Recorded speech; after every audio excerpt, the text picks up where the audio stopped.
Hey everybody, welcome to Always Bored Never Boring. If you've been watching my channel for a little while, you will probably know I'm a big fan of Dungeons & Lasers modular terrain from Archon Studio. I've actually partnered with Archon Studio a number of times to showcase some of their terrain packs, so when they contacted me and asked if I would like to work with them again as they launched their latest set, I obviously jumped at the chance. So today we are going to be looking at City of Absalom, a brand new terrain pack from Dungeons & Lasers produced in conjunction with Paizo for the Pathfinder roleplaying game. First things first, what is Dungeons & Lasers? It's an extensive range of PVC-free plastic terrain and miniatures manufactured in the EU and compatible with a wide range of tabletop role-playing games and miniatures games. Each pack contains a selection of different elements that clip together without glue, allowing you to reconfigure them however you want. It's all compatible and interchangeable, so the more packs you have, the more imaginative you can be, creating larger dungeons and cities for your heroes to explore with a more diverse array of architectural styles and details. I'll show you exactly how it works later in the video, but first let's take a closer look at what we have here, City of Absalom. This particular pack is produced in conjunction with Paizo and features the Pathfinder branding prominently, and I should imagine most Pathfinder players will have heard of the ancient City of Absalom. But of course, there's nothing stopping you from picking up this set, or several sets, to create an environment for any fantasy role-playing game. If you don't know too much about the city, the back of the box says it better than I could. Behold, the ancient prestige. Absalom boasts some of the finest and oldest buildings and monuments on the inner sea. Over the nearly 5 millennia since Aradon founded the city, Absalom has been built, rebuilt and rebuilt again, resulting in a tapestry of architectural styles as diverse as the countless citizens and visitors who throng its streets and markets.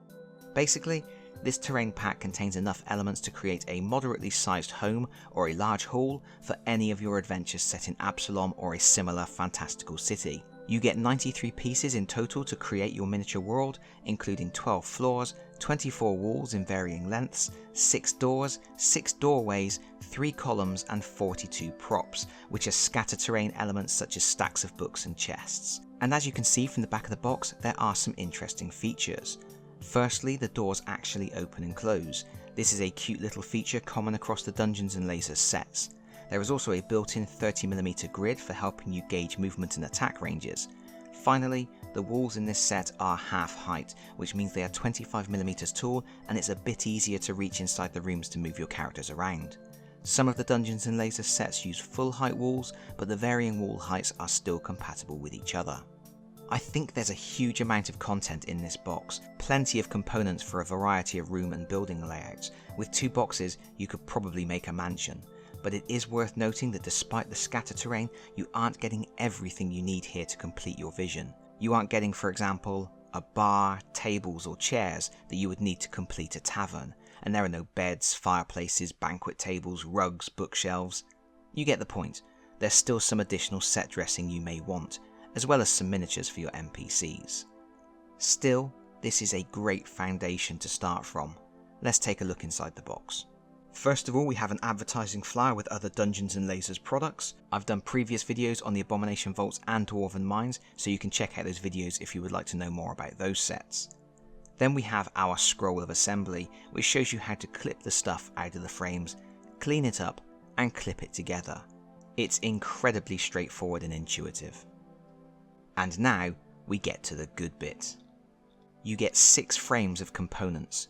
You will notice they are cast in brown, so if you don't fancy painting them straight away, that's okay. You can use them as is and it will still look good. All 6 of these frames are identical, so we only need to look at one in detail. There are 2 floor sections with the grid sculpted on, one 2x4 and one 2x2. Then you get 1 long wall, 2 short walls, a short wall with a window, a short wall with a doorway, and 1 door. There is a pillar on the frame, but note that it's only half a pillar. You combine it with a half from another frame to create one single piece, and therefore you end up with 3 complete pillars. Then we have our scatter terrain or props, a treasure chest, a stack of scrolls, a stack of books, a barrel, and then 3 elements that push into the holes on some of the walls and the pillars. There is a signpost, a lantern, and a candlestick. You also get 3 plugs on each frame. You use these to fill any voids where 2 floor sections meet in larger rooms. It's all beautifully sculpted, really chunky and crisply cast. I did notice a few areas where the plastic had overflowed at the connector points, but it's not a big deal, it will just be a few extra seconds of cleanup. Finally, you get a frame of clips. I have so many of these clips now from all of the different Dungeons and Lasers sets I own. Okay, let's put a few pieces together to show you how easy it is to work with. I have my trusty side cutters here, and I'm going to make sure the flat edge is flush to the miniature and snip around. For this video, I'm just going to remove a few bits. Once you've clipped the components out of the frames, you will have some nubs along the edge. You can file those away with a file, a mold line remover, or a sharp craft knife. You will want to do that though, just to make sure all the pieces will fit snugly together when you are assembling your different maps. It only takes a few moments and it's worth doing. And here we have the components I'm going to use. We have two floor sections, we have our doorway, we have a wall with a window, a door, and then we have a lantern and one of the plugs. And first things first, I have my 2x4 section of flooring, and if we flip it over and look at the back, you will see there are 6 recesses where the clips go. For this we're going to use one of the double length clips because we're going to attach 2 floor sections together. So with the clip in place, we look at the second floor section and we just clip it in like that. I have attached it so that the floorboards are going in different directions. You can, if you want to, of course, make sure the floorboards are going in the same direction. You just pop it back off of the clip, rotate it and clip it on again, and there we go, all the floorboards are going the right way. And you can see there is a little hole in the middle there where the 2 different floor sections meet. That's what those plugs I mentioned before are all about. So we can take our little plug and we just place it in the hole, pushing it in like so. And there we go, much neater. You cannot see the hole. That's an optional thing to do. If you're not bothered by those holes, you don't need to worry about it. Next we're going to attach our long wall section, so we need a few more clips. So we flip our tile over. This time we're going to be using the half clips, the ones that are designed to go around the edges of your map. I'm going to put 3 along the long edge, and then I will put 1 there like that. And when we flip it back over, we can see that the tops of the clips all sit flush with the tops of the floorboards. And then we are going to take our long wall section and we are just going to push it into place. They just snap in and it will hold firmly. And once we've done that, we can take our short section with the window and we can clip that in too. And you will see that the way they fit together, there is a little gap between the 2 wall sections, and that means if we were to take this plug back out, we could, if we wanted to, place a wall or a door in that hole there, dividing the 2 sections. But we don't want to do that. We want to put the doorway right at the end of the corridor, so we're going to plug it there instead. But before we do, we need to attach the actual door to the door frame. If we flip it over, you can see there are 2 recesses in the back of the door frame. You just clip the hinges of the door into those recesses. And there we go, there is a bar on the front side of the door that will stop the door from swinging any further forwards. But because the door is on a hinge, it will swing backwards. They're quite loose when they haven't been painted. Once they have been painted, they tend to be quite stiff. But it's a nice little feature.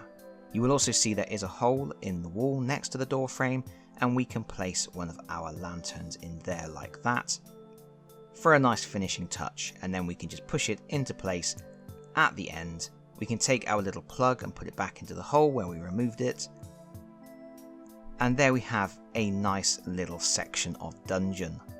And that's pretty neat, and obviously you just expand outwards from that. You can put walls on the other side if you want to make a corridor, or you can put some more floor sections down if you want to expand this out into a room, maybe the central area of a tavern, or a large meeting hall in your town square.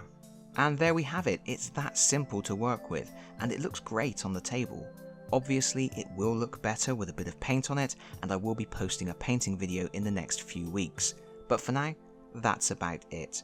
City of Absalom is not a crowdfunding product. It's available at retail right now with a recommended retail price of $69. You can order directly from Archon Studio using the link in the video description below, or you can check with your local stockists as the set goes on wider release.